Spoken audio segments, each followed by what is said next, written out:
Elvis Presley's funeral was not only a moment of immense grief, but also a gathering unlike any other. A mix of deep love, unresolved tension, and surprisingly, hidden drama.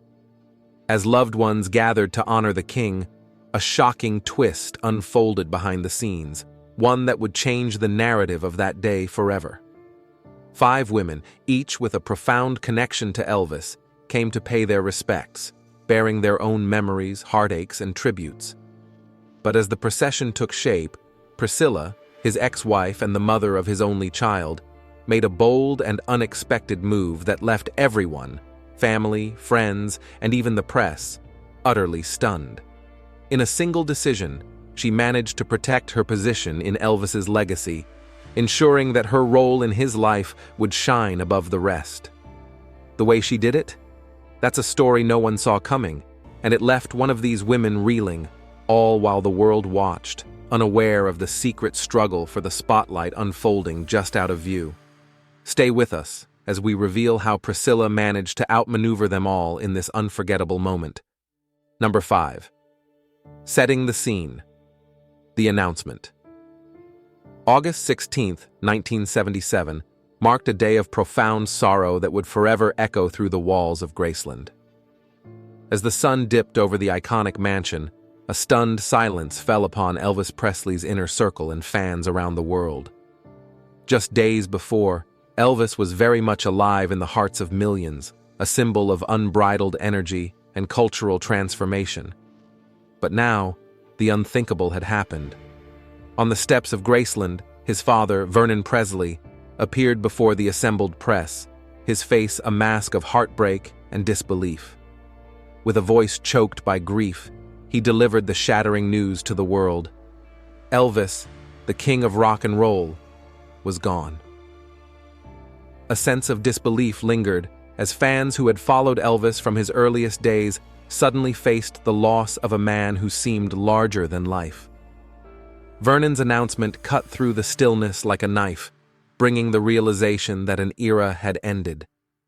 As news spread, a wave of mourning swept across Memphis and beyond, bringing thousands of fans to the gates of Graceland.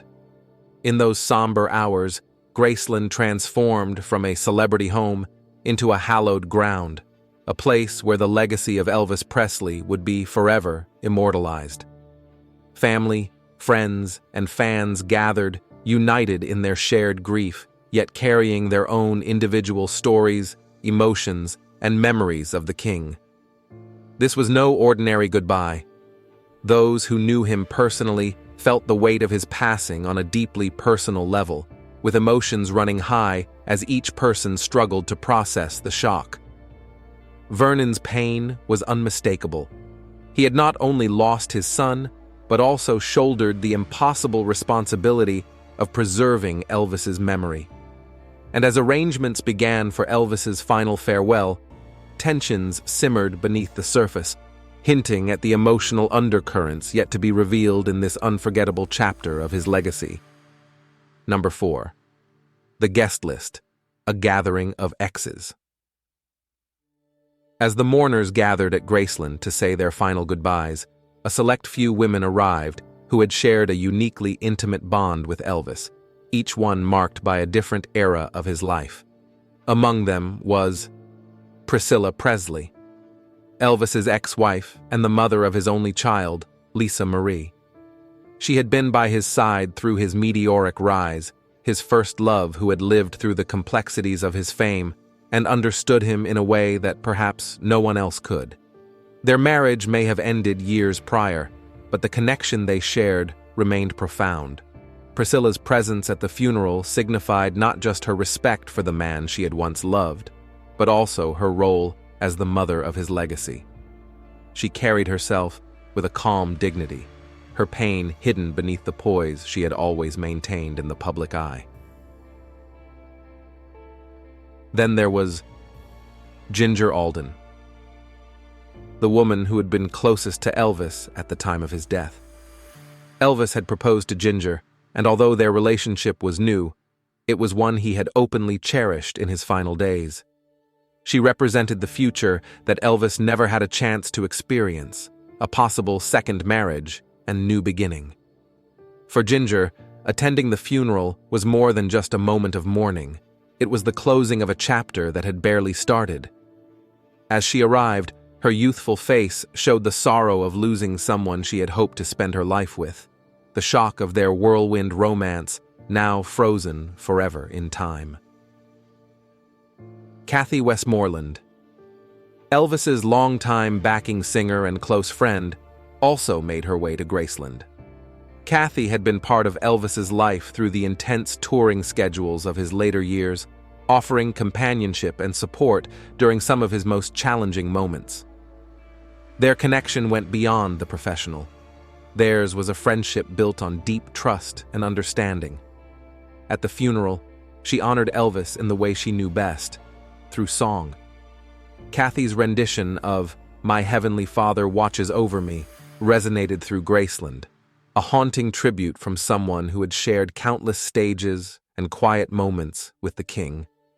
Her voice, filled with sorrow and reverence, seemed to capture the collective heartbreak of everyone present. And Margaret. Elvis's co-star in Viva Las Vegas and former lover, brought a different kind of intensity to the service. She had been Elvis's confidant, lover, and friend, and their connection had endured long after their romance had faded. Her grief was palpable, raw, and unrestrained, as she reportedly had to be pulled away from his coffin. Anne Margaret's heartbreak was that of someone who had seen Elvis's charm, his vulnerabilities, and his dreams. She had witnessed a side of him that few others ever did, and her presence added another layer to the bittersweet memories shared by those who loved him.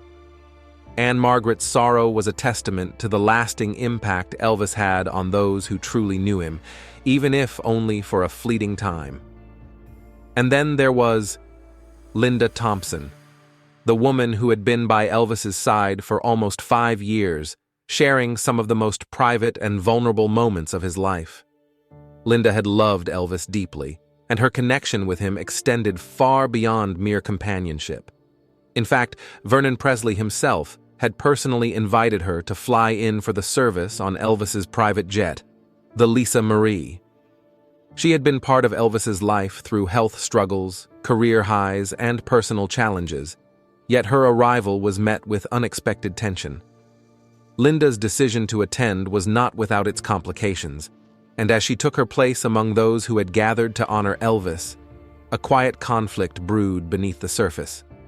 Each of these women carried their own piece of Elvis's story, and as they arrived, one by one, the scene was set for an unforgettable final farewell, one that would stir emotions, reveal hidden tensions, and ultimately shape the legacy of the man they all loved.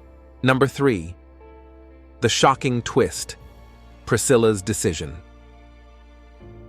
As the preparations for Elvis's funeral were underway, Vernon Presley took it upon himself to ensure that the people closest to his son had the opportunity to say their goodbyes in a way that felt right. Among those he reached out to was Linda Thompson, Elvis's steady companion for nearly 5 years. Vernon knew the depth of Linda's connection with his son and the countless moments they'd shared. In a gesture that spoke to his respect and affection for her, Vernon extended a personal invitation for Linda to join the flight to Memphis on Elvis's private jet, the Lisa Marie. This was no small offer. The plane symbolized a part of Elvis's grandeur, and Vernon's invitation to Linda was an acknowledgement of her place in Elvis's life.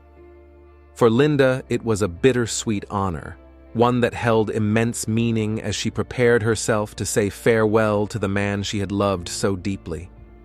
However, not everyone saw Linda's presence on the Lisa Marie in the same light. Priscilla Presley, Elvis's ex-wife and the mother of his daughter, quietly stepped in and voiced her discomfort with the arrangement. She wasn't merely a bystander at this pivotal moment. She was keenly aware of her role in the public's eyes and how the world would watch her every move. Priscilla made her feelings known to Vernon, expressing that she did not want to share the jet with Linda. She argued that their joint arrival could stir up a media frenzy, casting an unwelcome spotlight on their shared history with Elvis. Priscilla's concern was as much about public perception as it was about preserving a sense of order amid the chaos of the funeral. For her, arriving alone on the jet would keep the focus squarely on her as the primary figure of remembrance in Elvis's life. Linda was taken aback by Priscilla's bold intervention. The invitation from Vernon had felt like a final acknowledgement of her love for Elvis, a respectful farewell she had hoped to make in the company of those who had meant the most to him. Priscilla's refusal, however, struck a painful chord, adding a layer of sorrow to an already heavy day. While Linda ultimately made separate arrangements to travel to Memphis, the sting of Priscilla's decision lingered. She respected Vernon's wishes, choosing to avoid further conflict at a time when emotions were already running high. Yet the experience left Linda with a sense of alienation, a feeling that her deep bond with Elvis was now shadowed by a quiet rivalry. Number 2. The funeral and public image. Priscilla's decision to arrive solo on the Lisa Marie made a powerful statement, ensuring that all eyes were on her as she stepped off the plane alone. This solo arrival wasn't just a practical choice, it was a symbolic one, designed to underscore her place at the heart of Elvis's story. As the jet descended into Memphis, anticipation built around her appearance.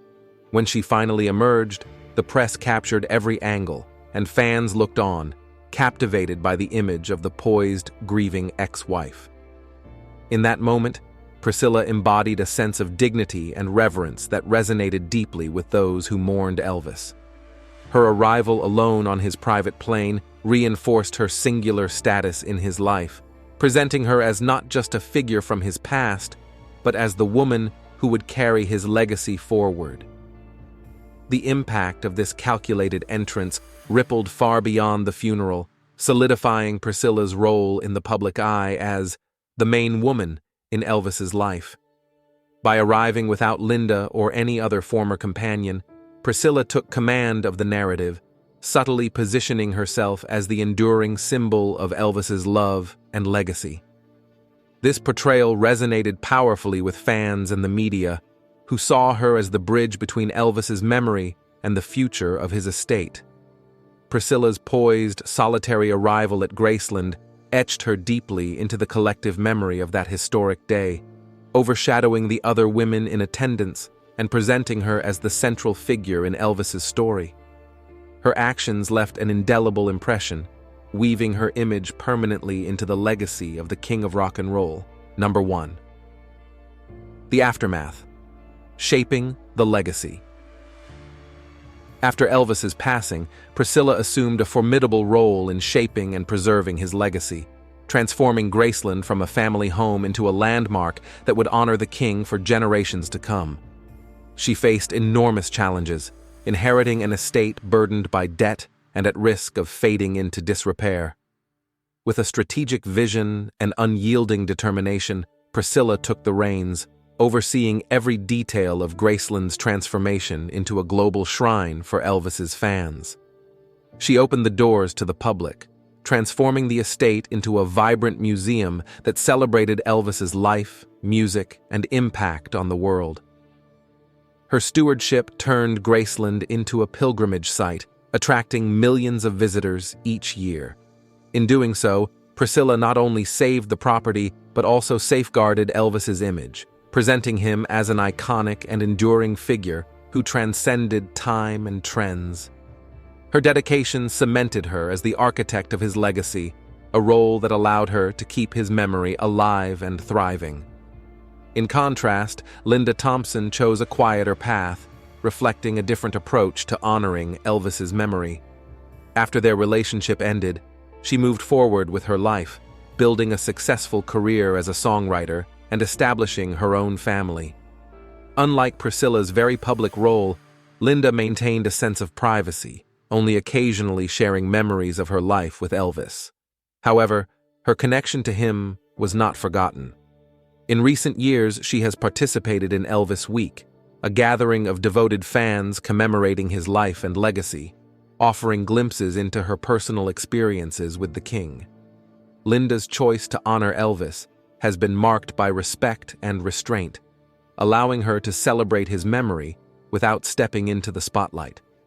While Priscilla became the custodian of his public legacy, Linda embraced a quieter remembrance, honoring the man she knew in private moments and through her occasional presence at fan events, keeping a piece of Elvis's legacy alive in her own heartfelt way. As we look back on the unforgettable moments surrounding Elvis's funeral and the women who played such significant roles in his life, we'd love to hear from you.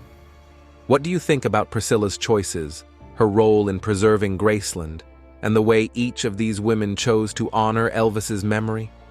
Do you believe Priscilla's actions were necessary to secure his legacy, or do you see Linda's quiet remembrance as the truest tribute? Share your thoughts, memories, and opinions in the comments below. We can't wait to read your perspectives on this incredible chapter of Elvis's life and legacy.